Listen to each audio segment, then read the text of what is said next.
Merci beaucoup d'être présent aujourd'hui. C'est un plaisir de voir une salle aussi remplie pour cette discussion avec Fabrice Arfi. Pour me présenter, je suis Haïfam Zalouat, journaliste d'investigation à Reporters sans frontières. Et donc j'ai le plaisir d'accueillir Fabrice Arfi, qui est co-responsable du pôle enquête de Mediapart. Vous y travaillez depuis 2008. Vous avez révélé de nombreuses affaires politico-financières comme l'affaire Karachi, l'affaire Cahuzac, l'affaire Bettencourt et évidemment l'affaire Sarkozy-Kadhafi dont on aura l'occasion de reparler. Vous avez écrit plusieurs ouvrages sur ces affaires, mais votre livre le plus récent, intitulé « La troisième vie », relève plutôt du récit d'espionnage, on pourrait dire.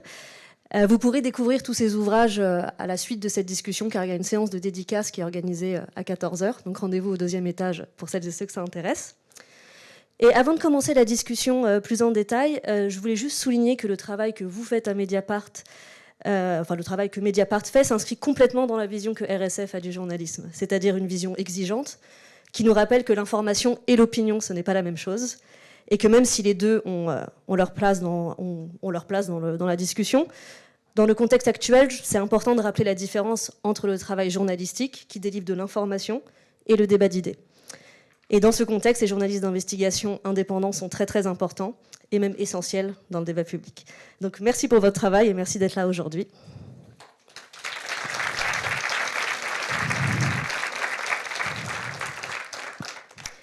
Alors pour commencer, on va évidemment parler de l'affaire Sarkozy-Kadhafi. C'est une enquête que vous avez commencée il y a 13 ans. Vous avez écrit des dizaines et des dizaines d'articles à ce sujet, donc au sujet de du financement de la campagne de Nicolas Sarkozy par l'ex-dictateur libyen Mouammar Kadhafi, en échange d'arranger les affaires judiciaires en France d'Abdallah Senoussi, le numéro 2 du régime libyen.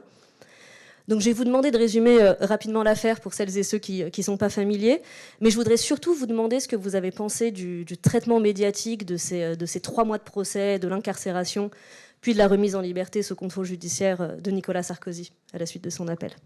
Bon. Merci beaucoup. Bonjour à toutes et tous. Merci de venir aussi nombreuses et nombreux.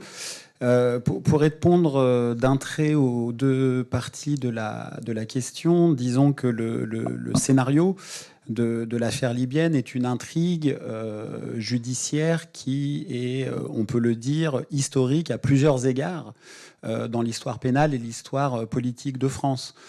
Jamais un ancien président de la République n'avait été officiellement soupçonné par la justice de son pays d'avoir été stipendié par un dictateur.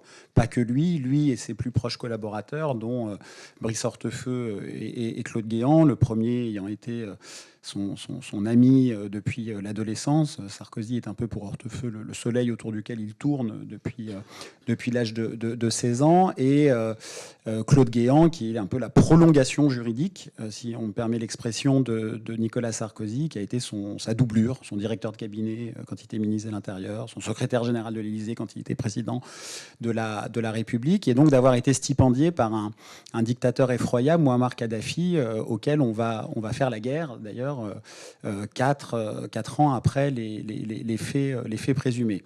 Ça n'était jamais arrivé. C'est vrai que cette histoire a d'abord commencé dans les colonnes d'un journal, celui pour lequel je travaille depuis 17 ans, Mediapart, à l'été 2011. C'est devenu une affaire judiciaire à partir d'avril 2013, au moment donné où des juges d'instruction, donc les juges qui enquêtent, ont été saisis. L'enquête a duré 10 ans, et puis il y a eu un procès qui a duré pendant 3 mois, 38 journées d'audience au début de l'année 2025, de cette année-ci.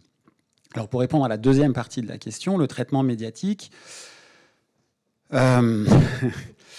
disons que pendant 14 ans d'enquête, avant l'ouverture du procès, ça a été l'histoire d'une grande solitude pour le journal pour lequel je travaille, et une solitude qui était couplée à beaucoup d'adversité.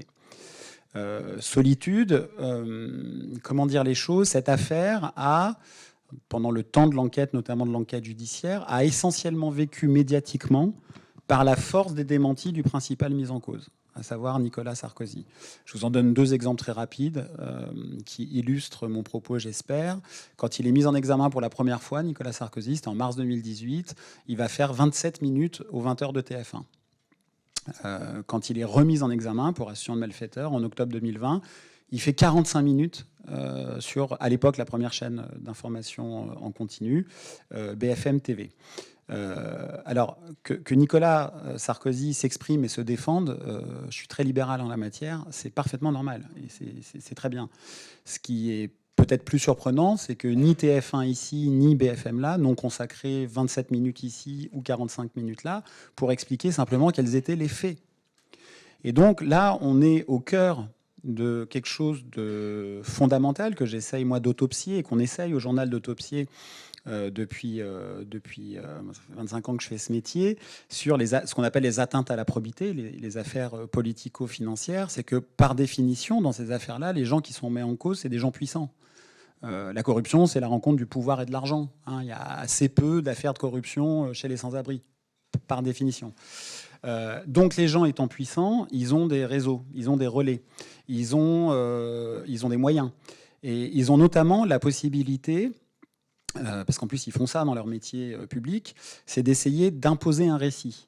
Et donc ils ont la capacité, eux, quand ils sont mis en cause, d'aller aux 20h de TF1 pour dire que le problème, contrairement à toute la délinquance de droit commun, si j'ose dire, pour laquelle d'ailleurs ils réclament eux-mêmes une répression impitoyable, ils vont à la télé pour dire le problème, c'est pas les faits qu'on me reproche, c'est pas moi, c'est les juges et c'est la police. C'est aller loin dans l'affaire libyenne, hein, et les affaires satellites de l'affaire libyenne. Quand même, Nicolas Sarkozy avait fait une tribune dans le Figaro en 2014 où il avait comparé le travail des policiers de l'Office central de lutte contre la corruption à la Stasi est-allemande, noir sur blanc. Hein. Bon, vous savez, on parle de Trump, voilà, mais c'est du Trumpisme. Ça n'est rien d'autre que du Trumpisme. Et de ce point de vue-là, Nicolas Sarkozy a été un agent d'une violence symbolique folle contre l'institution judiciaire, dont il a pourtant été le garant de l'indépendance quand il était président de la République. Deuxième partie de l'affaire, le procès. Le procès, alors quand j'ai dit adversité, c'est parce que pendant l'enquête, il y a eu beaucoup de vents contraires contre lesquels il a fallu essayer d'imposer les faits dans le débat public. Bon. Ensuite, il y a le procès. Bon. Moi, dans le journal pour lequel je travaille, j'ai la réputation, à juste titre, de perdre tous mes paris. Voilà. Je dois un nombre de bouteilles de vin à mon service absolument extravagant. Je n'ai toujours pas payé ma dette. Et j'ai notamment perdu le pari de me dire, moi, je suis sûr que le procès va être hyper suivi. C'est évident que le procès va être super suivi, c'est quand même un casting incroyable, etc. Moi, évidemment, enfin, les cocos, là, vous avez bon. J'ai encore perdu. Le procès de l'affaire Libyen, ça a été aussi un grand essolement médiatique. C'est-à-dire que j'ai déjà eu l'occasion de le dire, mais on a été une dizaine de journalistes exclusivement de la presse écrite, numérique, écrite ou papier, peu importe, de la presse écrite, à avoir suivi l'intégralité des audiences. Il n'y a pas une télé en France, pourtant on a plein de chaînes d'infos en continu, on a un service public puissant, pas une télé qui a suivi l'intégralité des audiences. Alors que pour des procès criminels, il se trouve que quasiment en même temps, vous savez, il y a le procès Jubilard. Bon, il y avait des sujets aux 20h de Jubilard. Je veux dire, on a tous été au courant quand on suivait les lives qu'il pouvait y avoir, ou on regardait BFM ou d'autres chaînes, tout ça, que en fait le portable de l'amant, il avait peut-être borné à Montauban et que du coup, en fait, c'est pas vrai, c'était un coup de la défense, etc. Bon, c'est intéressant. Moi, j'ai suivi tout ça. Ces histoires aussi là criminelles m'intéressent, mais c'était raconté. L'affaire libyenne, qui est celle d'un clan politique qui va négocier à l'automne 2005 un pacte corruptif, si je reprends les termes du jugement de première instance, avec un régime paria, et notamment dans ce régime avec le numéro 2 du régime, Abdallah Senoussi, qui est le beau-frère de Kadhafi, le chef des services secrets militaires, mais qui est connu de sinistre mémoire en France, puisque c'est un terroriste condamné par la France, recherché par la France au moment donné où les deux plus proches lieutenants de Nicolas Sarkozy le rencontrent secrètement à l'automne 2005 à Tripoli, dans le dos de l'ambassade, sans diplomate, sans garde du corps, sans traducteur, mais toujours à 3 mois d'intervalle avec le même homme, un agent de corruption, Ziad Takieddine, pour négocier un pacte corruptif dont le but est le financement occulte de la campagne présidentielle, avec 6,5 millions d'euros qui ont effectivement été versés par le régime libyen, qui a honoré sa partie du pacte pour financer la campagne. Et ça, je le dis parce que nous avons les traces bancaires pour le dire. Et qu'en contrepartie de ce pacte corruptif, la France s'était engagée à examiner la situation pénale en France du terroriste, à refaire venir soutenir l'ancien État terroriste, la Libye de Kadhafi, dans le concert des nations, comme on dit, c'est la fameuse visite de décembre 2007. Certains et certaines s'en rappellent peut-être, mais aussi de faire pression sur le géant du nucléaire français, Areva, pour vendre du nucléaire à ce fou de Kadhafi qui n'avait aucune autorité de contrôle contre l'avis d'Areva. La présidente d'Areva, Anne Lauvergeon, est venue témoigner au procès libyen. Et au milieu de tout ça, des personnes dont la mémoire de leurs proches a été mise aux enchères. Je pense aux familles de victimes du DC-10 UTA, c'est-à-dire l'attentat pour lequel a été condamné Abdallah Senoussi. Attentat, les Libyens ont mis une bombe dans un avion civil, un avion de ligne, qui ralliait Brazzaville à Paris, d'une compagnie française, UTA. La bombe a explosé en plein vol au-dessus du désert du Ténéré au Niger le 19 septembre 1989. Ça a fait 170 morts. Voilà, dont 54 Françaises et Français. Et je le rappelle souvent, beaucoup d'enfants et de bébés dans l'avion. Bon, ce que je viens de dire là, je me suis dit, quand même, il va y avoir du monde. Et en plus, je connais je sais comment ça fonctionne, les télés. Elles ont besoin d'émotions, les télés. Bon. Ben là, je me suis dit, il va y avoir de l'émotion. Les familles de victimes. Bon, c'est pas compliqué de leur tendre le micro. Pourquoi vous êtes partie civile? Qu'est-ce que vous attendez de ce procès? Elles sont venues témoigner. Je pourrais en parler. Ça a été un des moments les plus bouleversants, mais pas que pour des questions d'intimité et d'émotion. Ça a été un moment démocratiquement bouleversant, le témoignage des familles de victimes. Marie-Vonne Ravenot, la veuve du pilote, Daniel Klein, qui a perdu son père, son frère Jean-Pierre, Johanna Brett, qui avait 1 an et demi quand sa mère, Martine, hôtesse de l'air, est morte dans le... Bon, elles s'appellent les filles du DC-10 entre elles, ce qu'elles sont venues raconter à la barre, et sans mauvais jeu de mots, au nez, à la barbe de Sarkozy, Guéant, Hortefeux, qui était à 70 cm d'eux, était un moment incroyable à raconter. Bon. Et ça n'a pas eu lieu. En revanche, les bancs du public étaient remplis à chaque audience. Il y avait tellement de citoyennes et de citoyens qui sont venus suivre ce procès que le tribunal de Paris a dû ouvrir une autre salle dans laquelle était retransmis le procès, qui était filmé que pour ça, hein, pas pour être diffusé à la télé, mais pour être diffusé dans une autre salle. Donc, les citoyens, la population est là, parce je pense qu'il faut arrêter de parier sur la bêtise ou je ne sais quoi du public. Mais à mesure que le public remplissait la salle d'audience, les bancs de la presse se désertaient. De sorte que, c'est la troisième étape de ma réponse sur le médiatique, quand le jugement tombe, avec cet événement qui est l'incarcération, on a un Nicolas Sarkozy qui, là encore une fois, il n'a pas mis un pied dehors de la salle d'audience, que la première chose qu'il fait, c'est qu'il impose son récit, et il devient une sorte de chef de chorale médiatique, où il y a, de mon point de vue, l'une des plus grandes faillites télévisuelles de l'histoire française. Et moi, j'aime pas quand on dit les médias, hein. J'aime pas quand on essentialise, il y a des médias, etc. Et c'était bizarre, il y avait 2 procès. Il y avait le procès de l'intérieur, le vrai procès, avec les journalistes qu'on suivi, et on a tous vu ce qu'on a vu, et on a tous raconté ce qu'on a vu, y compris, moi je dis toujours ça, j'invite à lire les comptes rendus du Figaro. Figaro, ils ont un chroniqueur judiciaire qui suit des procès depuis 25 ans, qui a une plume extraordinaire, qui s'appelle Stéphane Durand-Soufflant. Il est comme tous les autres journalistes du Canard enchaîné, de l'AFP, du Monde. Donc il a vu ce qui se passait. Et pas beaucoup de doutes, je crois, sur l'issue quand on a vu ce qui se passait à l'audience. Mais il y avait un autre procès. C'était le procès de l'extérieur. Le procès qui était raconté à la télé. Il n'y a pas de preuves, les documents sont faux, etc. etc. Et bien, cette partition a fonctionné en dépit de ce que moi, j'aurais cru devoir être la force performative du jugement. Et donc l'incarcération est devenue pour moi un point inédit de destruction du débat public, où ce besoin pour le mis en cause d'effacer les faits lui permettait d'imposer son émotion à lui et de faire croire qu'il était la victime de cette histoire, d'occulter une fois de plus les vraies victimes de l'histoire, les familles du DC-10, qui disent aujourd'hui, ce qu'a fait Nicolas Sarkozy, il ne fait qu'alourdir notre préjudice. Et nous le plaiderons en appel, puisqu'il y aura un procès en appel. Et là, pour moi, je trouve qu'on touche à un point fondamentale de notre époque. Voilà, je suis biaisé, évidemment. Sarko, c'est mon crush professionnel depuis longtemps. Je parle beaucoup de lui, on m'interroge beaucoup sur lui, etc. J'ai d'autres passions dans la vie, je vous rassure. Et donc peut-être j'en fais trop, mais je pense qu'on a malgré tout, avec l'affaire libyenne, vu la magnitude des faits qui la composent, je pense qu'au-delà des faits et des personnes, on a atteint un point d'incandescence rarement atteint dans le débat public sur un débat existentiel pour une démocratie. Et je le pense vraiment, c'est le débat entre l'égalité et les privilèges.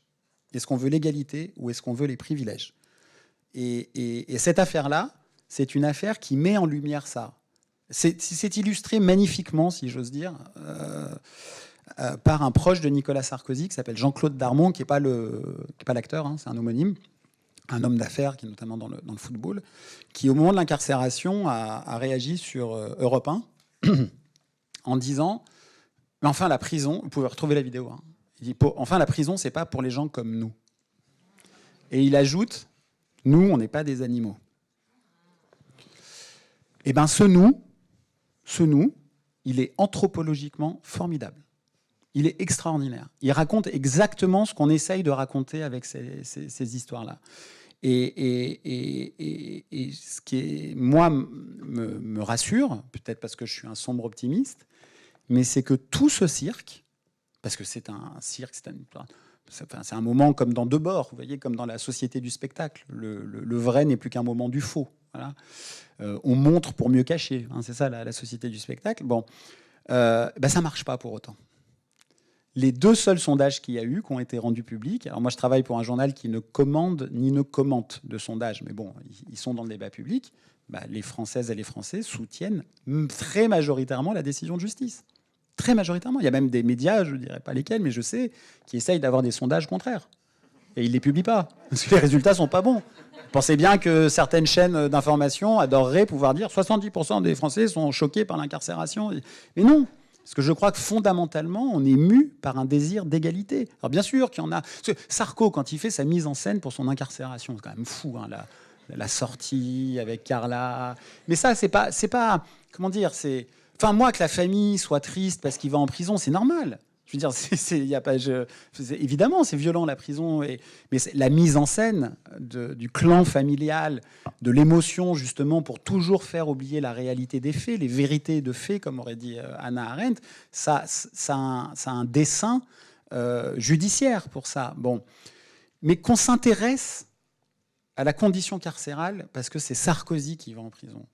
Qu'on s'intéresse à la détention, à l'exécution provisoire des peines de prison, parce que c'est Sarkozy ou Marine Le Pen qui est concerné par ça.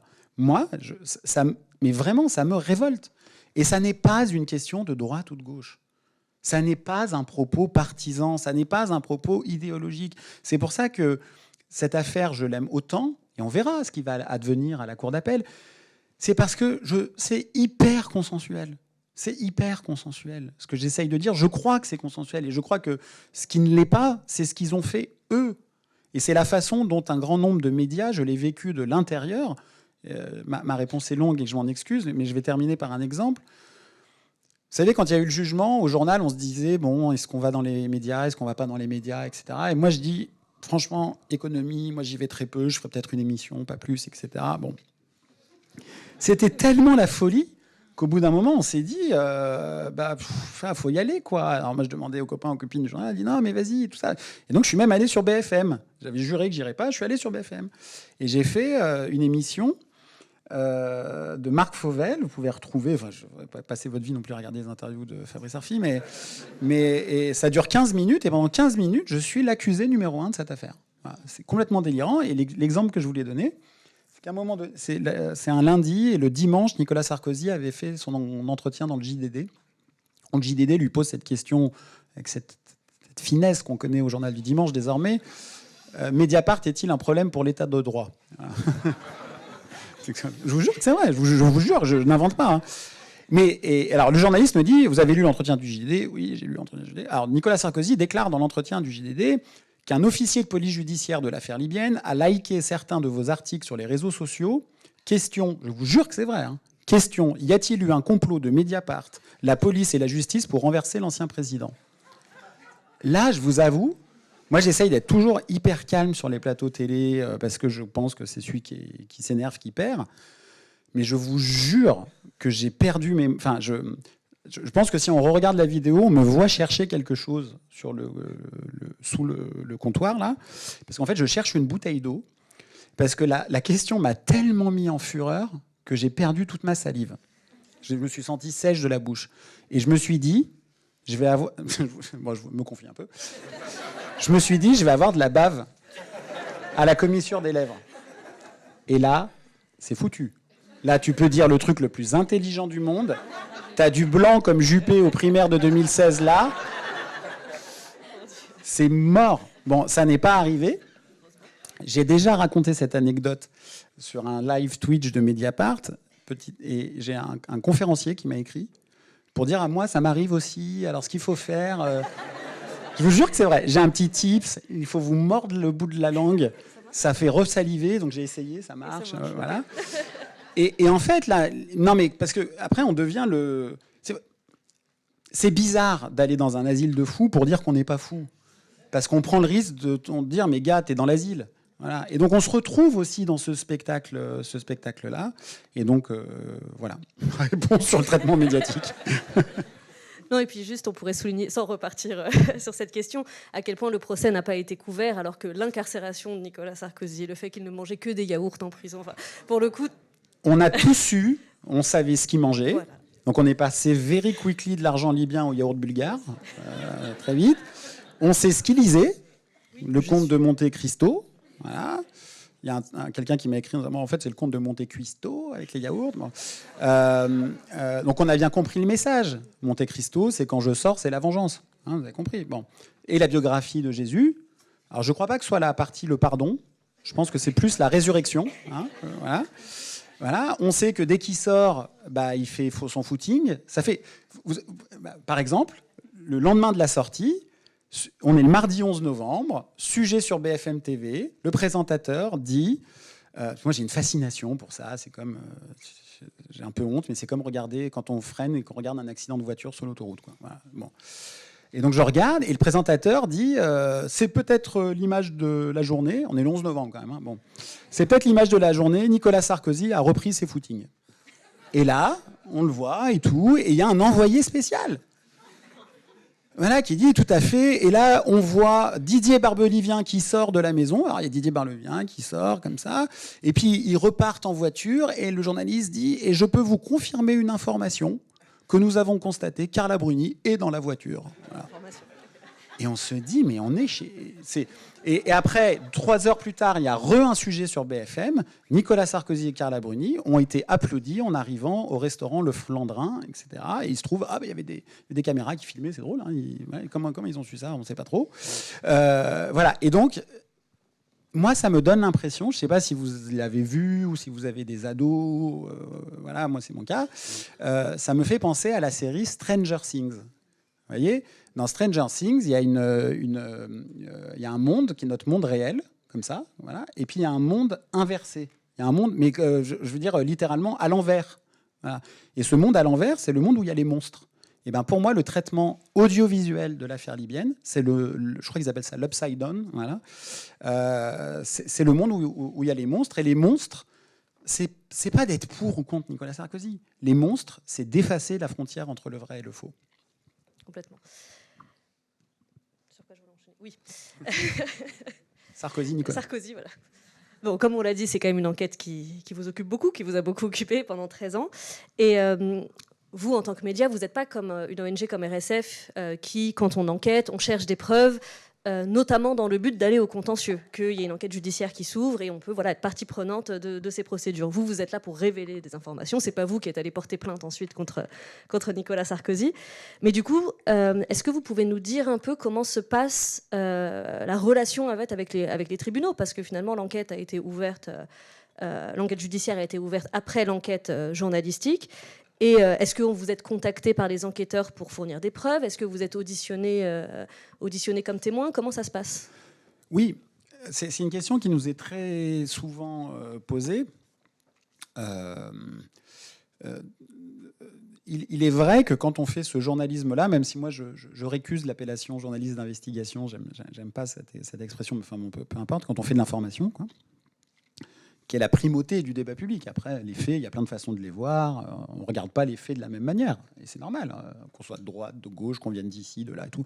Et ça, c'est super, mais il faut qu'on soit d'accord sur les faits. Si on n'est pas d'accord sur les faits, si on n'est pas d'accord sur les faits, on ne peut pas être en désaccord de manière civilisée dans la discussion. Voilà. C'est pour ça que c'est important le journalisme. C'est parce que ça offre la grammaire pour être civilisé, pour être pas d'accord de manière civilisée.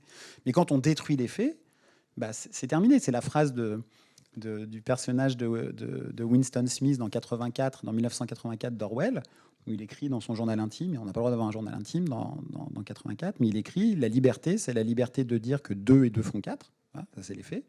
Et la suite, c'est « qu'on nous l'accorde, virgule, et le reste suivra ». Voilà, et le reste suivra, bah, c'est la première chose qu'on détruit dans une autocratie, c'est le réel. Bon. Pour répondre à votre question, bah, quand on fait ce travail-là, bah, parfois on sort des informations que la police ou la justice n'a pas. Alors nous, la jurisprudence à Mediapart en la matière, contrairement à d'autres journaux, et je ne dis pas que les autres c'est pas bien et nous c'est bien, c'est juste, c'est comme ça. Nous, notre position, c'est que on répond favorablement à ce qu'on s'appelle des réquisitions de l'autorité policière ou judiciaire pour avoir accès à des éléments qu'on a déjà publiés, notamment des documents, à une double condition cumulative. Il faut qu'il y ait les deux cumulés.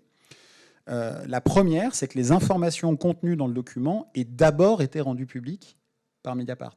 Que, évidemment, même si d'un point de vue citoyen, ça peut tout à fait se défendre, mais on ne peut pas devenir auxiliaire de justice. Nous, notre fonction sociale de journaliste, c'est de rendre public, c'est-à-dire de rendre au public ce qui lui appartient.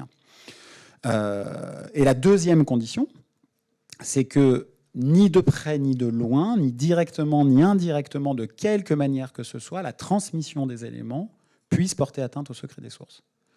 Je vous dis ça parce que c'est un exemple que je prends souvent pour illustrer cette partie du propos. Il y a des documents qui sont piégés. Je vous donne un exemple qui est réel, je ne vous dirai pas qui, quoi, mais grande entreprise, conseil d'administration, projet qui sont déposés devant chaque administrateur avant de voter. Et ben, dans chaque exemplaire des documents, il y a des petits accidents graphiques. Sur la page 13, il n'y a pas de virgule au 3e paragraphe pour un tel. Sur la page 18, pour un tel, il y a un petit point en plus à tel endroit. De sorte que si ce document sort dans la presse, on sait de quel administrateur ou administratrice ça vient. Voilà. Vous voyez, ça existe. Bon, les documents numérisés, ils comportent plein d'informations. Alors après, on peut les imprimer, les renumériser nous-mêmes pour enlever les métadonnées. On peut faire des choses. Mais quand il y a un risque, par exemple, il y a je sais pas, un enregistrement, bah, il y a trop peu de personnes susceptibles de l'avoir détenu. Donc voilà. Et donc, quand on reçoit une réquisition pour ça, on explique ça. À chaque fois, on a toujours un peu le même. Ils nous connaissent maintenant. Ils ont même à la police, ils ont même enregistré notre message. Donc ils disent est-ce que vous confirmez ça? Oui, tout à fait. On redit toujours la même chose. Voilà. Et donc c'est arrivé qu'on donne des éléments et c'est arrivé qu'on n'en donne pas pour ces deux raisons. Et je dois dire que les enquêteurs, les enquêtrices, ils comprennent ça évidemment parfaitement. Il y a d'autres journaux qui, par principe, ne répondent pas favorablement. Voilà. Et je le comprends aussi tout à fait. En revanche, nous, ce qu'on n'aime pas, ça nous est déjà arrivé une fois dans l'histoire du journal, c'est quand on veut nous perquisitionner. Donc là, c'est plus une réquisition, c'est une perquisition. Ce que nous avons vécu dans l'affaire Benalla, quand on avait fait des révélations d'abord en décembre 2018, puis en février 2019 sur les liens d'Alexandre Benalla avec un oligarque russe proche de la mafia de Moscou, pendant qu'il était d'ailleurs à l'Élysée, Benalla, bah, ça avait provoqué, suite à la diffusion d'éléments, notamment d'enregistrements qui mettaient en difficulté et Benalla et l'Élysée, ça a provoqué un truc complètement dingue. Et il se trouve que c'est moi qui ai dû le gérer, puisque le directeur de la publication de l'époque, Edoui Plenel, était au tribunal en train de répondre à un procès en diffamation qui nous avait été intenté par l'ancien vice-président de l'Assemblée nationale, Denis Baupin, sur lequel on avait fait des révélations pour des violences sexistes et sexuelles, procès que nous avons gagné, car nous gagnons tous nos procès, y compris contre Nicolas Sarkozy, quand il nous accuse d'avoir publié des faux documents. Nous avons définitivement gagné ce procès-là, et j'ai toujours à mon bureau un chèque de Nicolas Sarkozy, que je n'ai pas encaissé. Voilà. Je ne veux pas être le receleur de quoi que ce soit. Et donc, c'était quand même une tentative de perquisition à laquelle j'ai pu m'opposer en droit, hein, qui était quand même menée, si vous êtes sensible au symbole, par 2 procureurs, bon, très bien, du parquet de Paris, 3 policiers, dont le commissaire divisionnaire de la brigade criminelle. Voilà. On s'est opposé à la perquisition. Ça serait trop long de vous raconter, mais c'est des vraies scènes de genre. Et on a réussi à faire condamner l'État français pour cette tentative de perquisition pour abus de pouvoir. Voilà.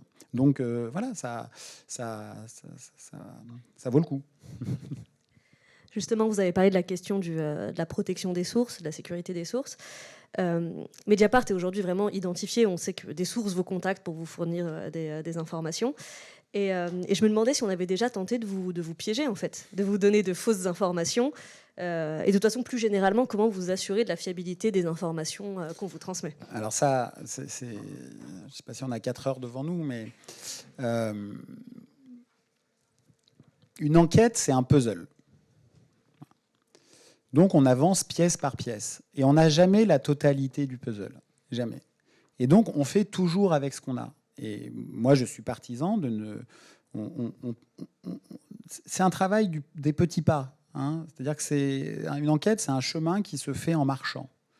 Et donc, pour ne pas parler de Mediapart, je vais prendre un exemple du Canard enchaîné de l'affaire Fillon. Si vous regardez les archives du Canard enchaîné avant les grandes révélations sur ce qu'on a appelé le Penelope Gate, ce que j'aime pas moi comme terme, parce que c'est comme si c'était la femme le problème, c'est quand même François Fillon le problème dans cette histoire, avant tout. Et ben en fait, les copains et les copines du Canard, ils ont fait plein de papiers, moi j'appelle ça des articles cartes postales, qui montrent qu'ils s'intéressaient à l'environnement de François Fillon. Il sortait des petits bouts d'infos sur sa boîte de consulting avec les grandes entreprises, sur son château dans la Sarthe, sur les activités, etc. etc. Ben en fait, quand on commence à tirer un fil, hein, donc on peut se dire c'est des papiers, bon, c'est intéressant, il y a des choses super, mais il n'y a pas de, pardon l'expression, elle est un peu déplacée, mais il n'y a pas de smoking gun, quoi, voilà. Mais en fait, s'il n'avait pas fait ça, il n'aurait pas eu l'histoire des emplois fictifs de la famille Fillon et de François Fillon. Et donc, est-ce qu'on a déjà essayé de nous piéger? Nous, c'est notre hantise. Notre hantise au journal, c'est notre trésor, c'est notre réputation et le secret des sources. Voilà. C'est ça, nous. Moi, je veux dire, vous savez, quand on sort des affaires sur le monde politique, on dit on est toujours l'agent du camp d'en face. On sort les affaires sous Sarkozy, on dit vous êtes des anti-sarkozystes primaires. Hollande est élu, on sort l'affaire Cahuzac et plein d'autres.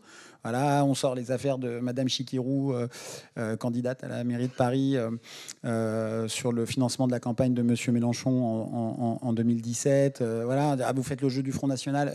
Enfin, l'affaire des assistants parlementaires, c'est une enquête de Marine Turki et Ludovic Lamont en 2013 à Mediapart, comme les financements russes, où je pourrais en citer plein. Voilà, ça n'empêche pas un journal d'avoir des convictions. Ça n'empêche pas, et c'est pour ça qu'il faut du pluralisme, ça n'empêche pas, Mediapart, on est plutôt un journal humaniste, progressiste, qu'un journal réactionnaire et conservateur. Mais ça ne nous empêchera jamais, jamais, de publier des informations qui dérangent le camp qui croit pouvoir se revendiquer des mêmes types de convictions.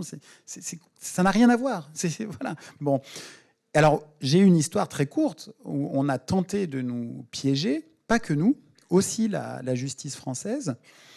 En novembre 2017, 2 hommes qui se faisaient passer pour des chauffeurs de taxi, peut-être l'étaient-ils, je ne sais pas, ils ont déposé 2 cartons à la rédaction. Et ils sont partis. Bon. Et les cartons contenaient des milliers de relevés bancaires de 3 banques suisses, avec des cartes de visite, avec les mouvements bancaires, tout, etc. Et on commence et il se trouve qu'à ce moment-là, on avait au service enquête de Mediapart des étudiants d'une école en journalisme qui venaient faire un stage pendant 1 mois, patronnés par leur prof, qui est Yann Philippin, qui est l'un des journalistes du service. Et c'est un trésor. On a l'impression d'avoir le leak sur la fraude fiscale française. C'est extraordinaire. Bon, donc du coup, on monte une équipe, on va chercher des bouteilles de vin blanc et on se met au travail. Bon. Et on commence et on trouve. Il y a je ne dirais pas les noms du coup, mais il y a des gens connus. Voilà, un ancien ministre, des gens du showbiz, des gens du monde de l'entreprise, des gens très connus, pas du tout, plein d'anonymes. Comme nous, on avait déjà des relevés bancaires, parce qu'on enquêtait sur les banques suisses et tout, on comparait. C'était les mêmes structures, c'était tout matché parfaitement, quoi. Waouh, on s'est dit incroyable comme truc, quoi. Et on travaille pendant des semaines, en fait, pendant un mois, à fond là-dessus. Et on commence, on fait le truc très pénible, c'est qu'on appelle les gens un par un. Et on va voir les gens aussi, partout en France et tout. Et en fait, il y a d'abord un démenti, deux démentis, trois démentis. Alors, c'est pas parce que les gens démentent que c'est vrai, mais une sincérité. Puis après, on va chez les gens. Et on voit, par exemple, il y a des gens dont on voit qu'ils habitent dans des appartements miséreux. Je me rappelle notamment à Toulouse, qui nous racontent des histoires. Et après, il y a des trucs qui ne matchent pas. Il y a un numéro de portable qui est bon, mais ce n'est pas le sien, c'est celui de la belle-mère. Voilà. Et au bout d'un moment, on commence à avoir vraiment des énormes doutes sur ce truc-là, en disant ce matériau, il est pas fiable, quoi.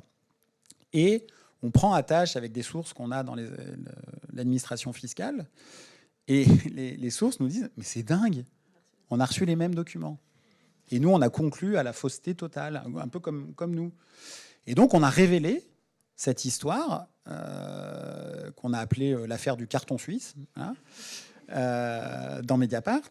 Et en fait, c'est incroyable.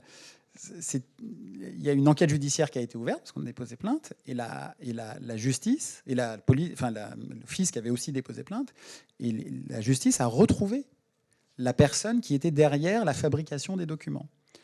C'est un baron, le baron von Eschlin, qui a un patrimoine de 12 millions d'euros et qui a fait toute sa carrière dans la finance internationale partout, à Londres, Singapour, Tokyo, hein, mais qui a notamment travaillé pour les 3 banques suisses dont il y avait les relevés dans le carton suisse.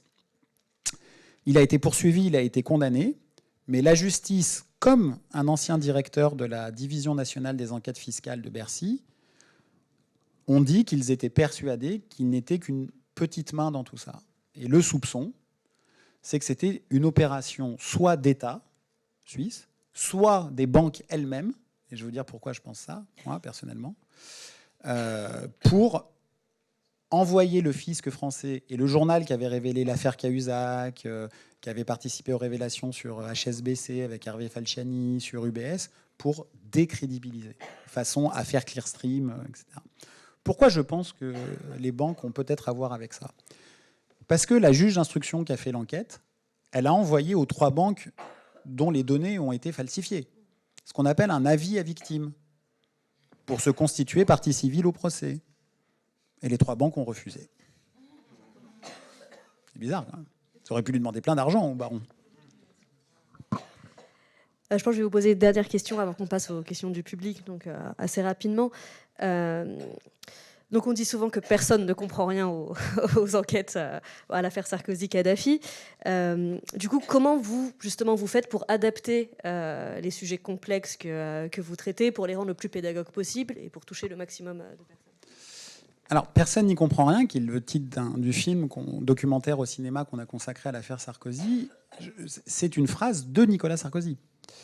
Il avait déclaré au Figaro Magazine, qui est un magazine qui a l'oreille attentive pour ce que dit Nicolas Sarkozy. Il dit, mais de toute façon, dans cette affaire, personne n'y comprend rien. Et nous, on s'est dit, chiche. Voilà, on va le prendre à son propre jeu, parce que lui, ça l'arrange bien que personne n'y comprenne rien. En fait, c'est très simple à comprendre. Je crois que c'est pas... Je vais le dire autrement. Vous avez vu le nombre d'éditions spéciales qu'il y a sur les OQTF ? On connaît tous ce mot, OQTF.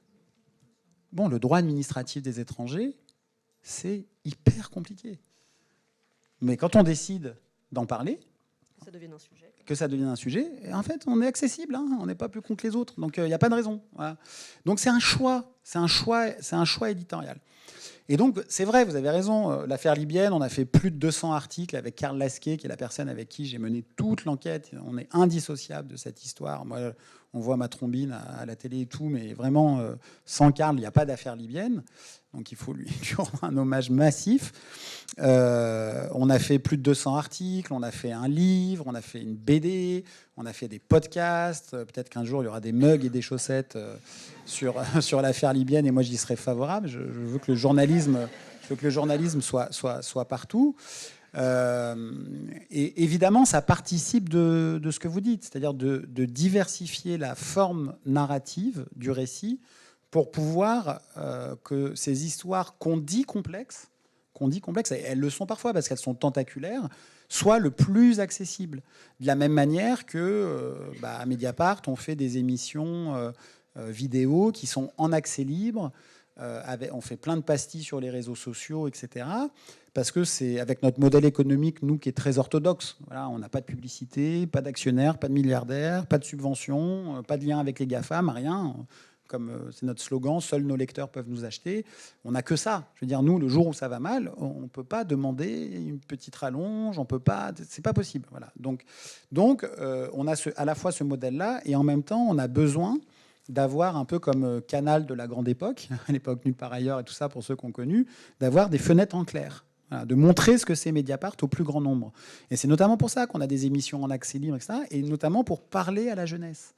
De sorte que quand un jour ils auront un pouvoir d'achat, sachant qu'il y a un abonnement à Mediapart, c'est le petit moment en plein aile, là, il y a un abonnement à Mediapart qui, pour les étudiants, les chômeurs et les retraités, et les petites retraites, à 5 € par mois. Donc c'est voilà, par rapport au prix d'un paquet de clopes, voilà, c'est pas bon. Bref, mais c'est que quand ces gens-là, voilà, auront les moyens ou la volonté de s'abonner, qu'ils se disent ah bah c'est mon journal. Voilà. Et un journal, c'est comme dans un restaurant, on n'est pas obligé de tout aimer au menu. Hein. Voilà, c'est comme dans un musée, on n'est pas obligé d'aimer toutes les toiles d'un artiste. Mais au moins, on se sent. Je vais prendre l'image du restaurant. Un restaurant, on n'est pas obligé d'aimer tous les plats, évidemment, mais on sait qu'il n'y a pas trop d'intrants chimiques. On sait que c'est des circuits courts. On sait que c'est bien nettoyé la cuisine. On sait qu'il y a de la qualité. Voilà. Bah, c'est exactement ça, un bon journal. C'est un journal qui n'est pas pollué par des choses extérieures. Et ça, bah, on essaye de s'adresser évidemment au plus grand nombre. Et on est fiers. Ouais, on est fiers, on est orgueilleux de se dire qu'en 17 ans, on est devenu le 3e quotidien français derrière le Monde et le Figaro. Vous avez su créer une confiance avec les lecteurs. Et on a créé une confiance absolument démente avec les lecteurs. Et ça, c'est vraiment notre trésor. C'est extraordinaire d'avoir ce rapport-là avec son public, quoi. En parlant de public, on va peut-être passer aux questions. Est-ce que quelqu'un a des questions? Oui. Je vais passer mon micro, peut-être. C'est la première, la plus difficile. Ouais.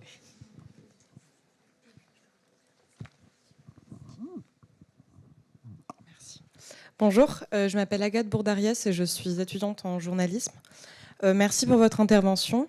Moi, je me demandais quand est-ce que vous avez marqué une fin, si vous en avez marqué une, à ce travail-là qui vous a pris tant d'années sur cette affaire. Est-ce que le procès a marqué une fin? Est-ce que peut-être le geste aussi symbolique de Carla Bruni qui arrache la bonnette je me demande ce que ça a représenté aussi, comment vous l'avez interprété à la rédaction. Mais pour vous, quand est-ce que ce travail se termine, si tant est qu'il se termine? Merci. Alors, la bonnette va bien. Là, je vous rassure, on l'a récupérée. Et les journalistes du service vidéo qui ont quand même réussi cette explosion. Là, il y avait 300 personnes pour le jugement. Elles ont réussi à se mettre... La photo de l'AFP, de la déclaration de Sarko, il y a un micro, il y a marqué Mediapart. Comme génial, quoi. Et il fait là, voilà. Et les filles, Bérénice, Samia, et tout ça, m'ont offert la bonnette. Donc, voilà. Donc on est en train d'acheter une cloche en verre. Cette bonnette a été jetée par terre le 25 septembre 2025. Mais c'est vrai, tout ce que je vous dis. Comment je l'ai interprété? À la fois, ça a été un moment pop incroyable, qu'il y ait deux trucs sur l'affaire, et en même temps, faut pas non plus trop folkloriser, quoi. Voilà. Bon, Carla Bruni, elle est comme elle est. Est-ce qu'elle était en pleine possession de ses moyens? J'en sais rien. Enfin, bon, peu importe. Voilà. Je n'en sais rien. Peu importe. C'est accessoire par rapport au sujet principal, même si on aime bien en parler entre nous au journal. Pour la première partie de votre question, elle est fondamentale. Alors moi, je pense qu'une enquête, ça ne s'arrête jamais. Voilà. et c'est sûrement pas le procès. Le procès, c'est un moment judiciaire, c'est un moment de vérité judiciaire. Vous savez, il y a un proverbe bantou qui dit que la vérité judiciaire est à la vérité ce que le margouillat est au crocodile. Vous voyez, bon, petit lézard au crocodile. Bon. Et donc, mais non, nous, on délègue pas à la justice. La justice, elle vient avec son code de procédure pénale, son code pénal, les faits, et essayer de voir si tout ça se rencontre et permet ou pas de condamner des mises en cause. Bon.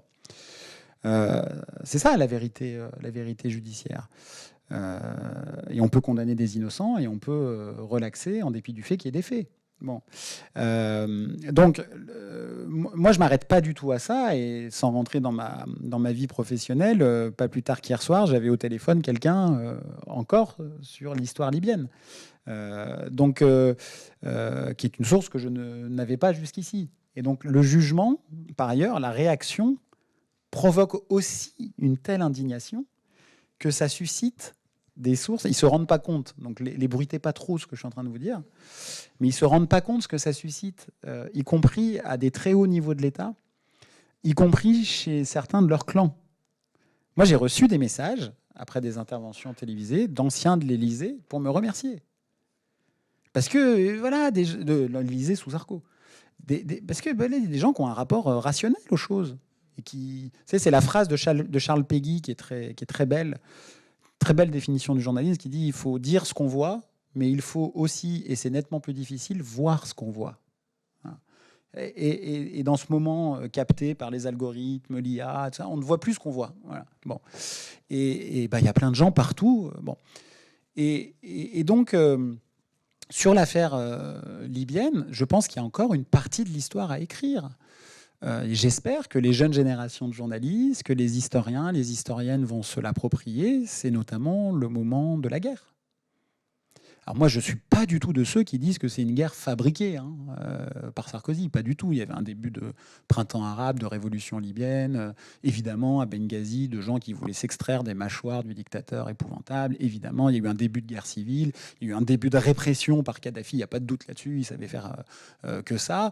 Voilà. Pour autant, les raisons qu'on a invoquées pour entrer en guerre, la façon dont on a violé le mandat de l'ONU, abouti à la chute du régime, tué Kadhafi, dit que Kadhafi avait envoyé son aviation, tout dictateur qu'il était, bombarder sa population, scène qui n'a jamais existé, qui a été démentie devant le Congrès par le chef d'état-major et le ministre de la Défense américain, d'Obama. Bon, il y a une histoire à raconter, ne serait-ce que pour une raison très simple, c'est que si on verra ce que dit la justice de manière définitive. Mais s'il y a un pacte corruptif entre Sarkozy 2005 et Kadhafi 2005, c'est bien les mêmes hommes en 2011 au moment de la guerre.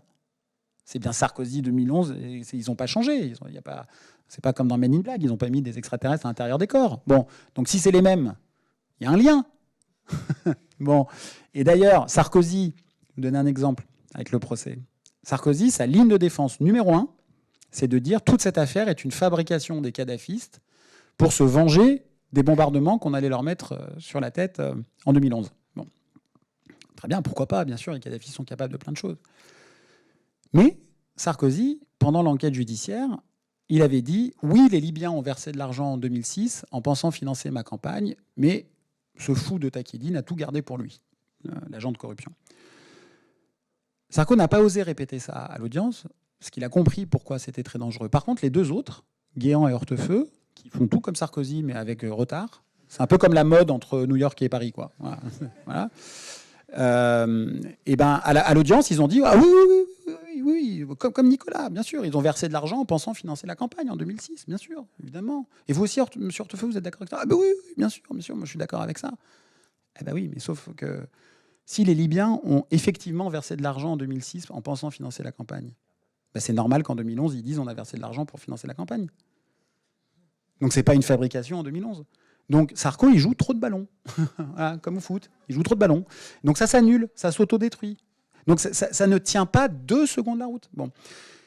Ce qui s'est passé pendant la guerre, je l'ai déjà dit, je le redis, je le dis un peu dans le documentaire, il y a des questions. Pourquoi la maison d'Abdallah Senoussi, qui est dans une résidence à côté d'une école, dans un quartier purement civil, qui est là où Hortefeux l'a rencontré secrètement avec Taqieddine juste avant les premiers versements. Pourquoi cette maison est bombardée en août 2011 ? Pourquoi ? C'est un objectif militaire. Je n'arrive pas à avoir une seule réponse de l'OTAN, de l'armée française, d'un avion français qui bombarde. Pourquoi ? Il y a un mort civil. Hein. Bon. Est-ce qu'il y avait des archives ? Est-ce qu'il y avait... Bon. Vous savez, quand un régime tombe, on l'a vu avec celui de Bachar el-Assad, on l'a vu avec celui de Ben Ali, on l'a vu avec celui de Moubarak, Tunisie, Égypte, Syrie pour Assad. L'enjeu, mais c'est un enjeu normal, hein, c'est normal pour les services de renseignement, c'est de mettre la main sur les archives. Parce que c'est un trésor qui vous permet de faire de la diplomatie, qui vous permet de 1000 choses. Bon.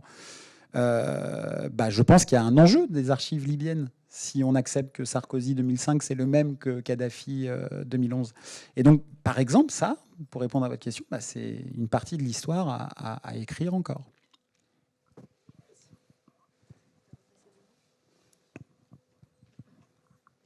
Bonjour, merci beaucoup pour votre intervention, c'était très intéressant. Je voulais savoir, c'est peut-être plus personnel comme question, mais avant de dévoiler une enquête de ce genre-là, vous êtes dans quel état d'esprit ?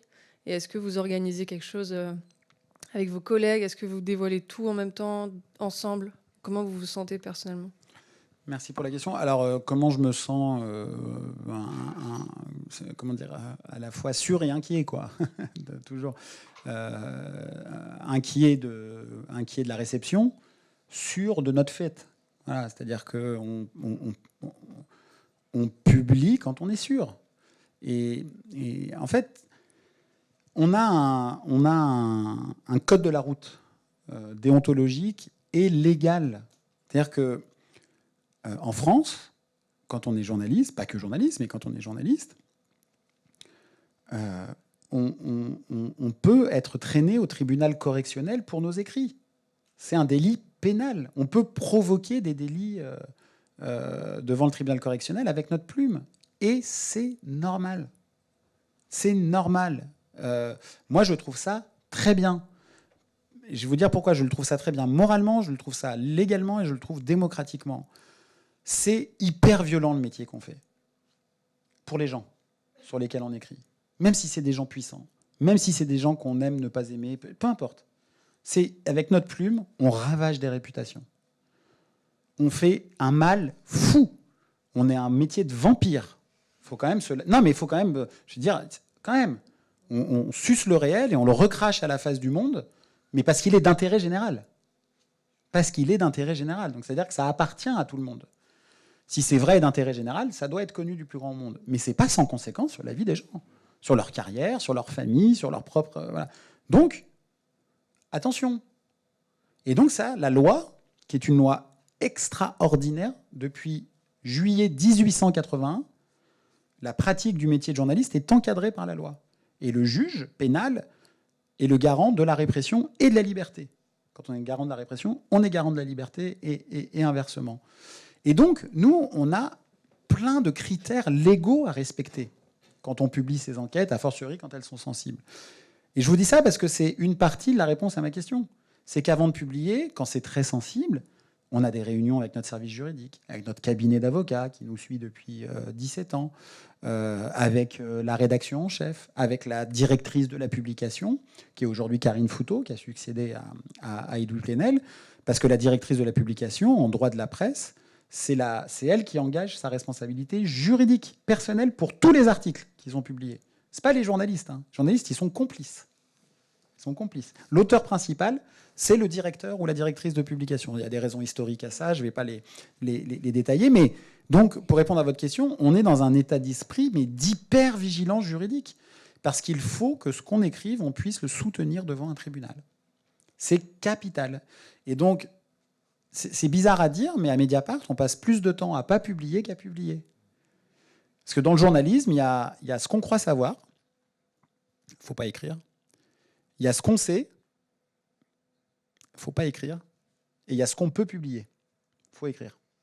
Et des fois, la frontière, elle est fine entre ce qu'on sait et ce qu'on peut publier. Et la différence entre les deux, c'est qu'on peut soutenir devant un tribunal si on est poursuivi, notamment pour diffamation. Pour autant, il y a une autre partie dans ce que j'entends dans votre question, c'est savez, nous, quand on passe plein de temps sur une enquête et tout, on a envie que tout le monde en parle, que ça fasse ouverture des journaux et tout. Bon, c'est vrai que des fois, on se dit, oh, c'est énorme. Et puis, bon, voilà, ça fait... Donc, on a aussi cette inquiétude-là, que ça prenne pas. Puis, parfois, il y a des petites histoires sympas, voilà, des petites enquêtes sympathiques qui ont des proportions délirantes par rapport à l'affaire libyenne qui, grosso modo, a été négligée pendant des années. Voilà. Mais moi, j'ai la faiblesse de penser que l'affaire libyenne est née avec le jugement.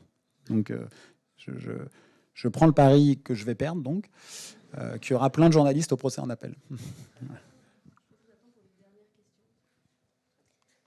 C'est aussi une question un peu plus personnelle, et merci aussi. Justement, vous avez fait une bonne transition sur le métier que vous faites, qui est un métier qui fait vraiment trembler les puissants, et par vous, j'entends Mediapart et tous les journalistes qui révèlent des gros trucs comme ça. Est-ce que parfois vous vous sentez en danger ? Je sais qu'en France, par rapport à d'autres pays, on a de la chance. Je ne sais pas. Si vous aviez été en Inde, je pense que vous serez fait digouiller en 2 secondes. Mais est-ce que quand même, il y a eu des moments où vous vous êtes senti en danger, où vous avez peut-être pris des mesures en conséquence ? En fait, merci pour la question. D'abord, RSF est mieux placé que quiconque pour le savoir. On voit une accentuation du danger physique contre les journalistes qui font ce travail d'enquête en Europe. La consoeur à Malte, Daphné, dont comme dans un mauvais polar des années 70, allume sa voiture, elle explose alors qu'elle enquêtait sur la corruption du Premier ministre. La bombe qui a explosé devant le domicile, sa fille est rentrée 4 minutes avant, du chef du complément d'enquête de la RAI.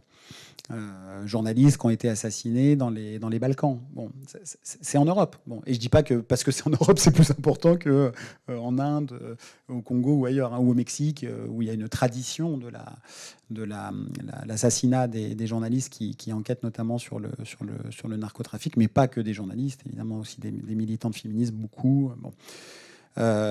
Donc, oui, vous avez raison. C'est-à-dire que la France n'est pas tout ça, mais si je crois les rapports d'RSF, ça se dégrade, et notamment en France. Et moi, je crois que souvent, il suffit de rater la première marche pour dévaler un escalier. Et donc, il faut s'inquiéter des petites dégradations, parce que c'est comme ça que le pire finit par advenir.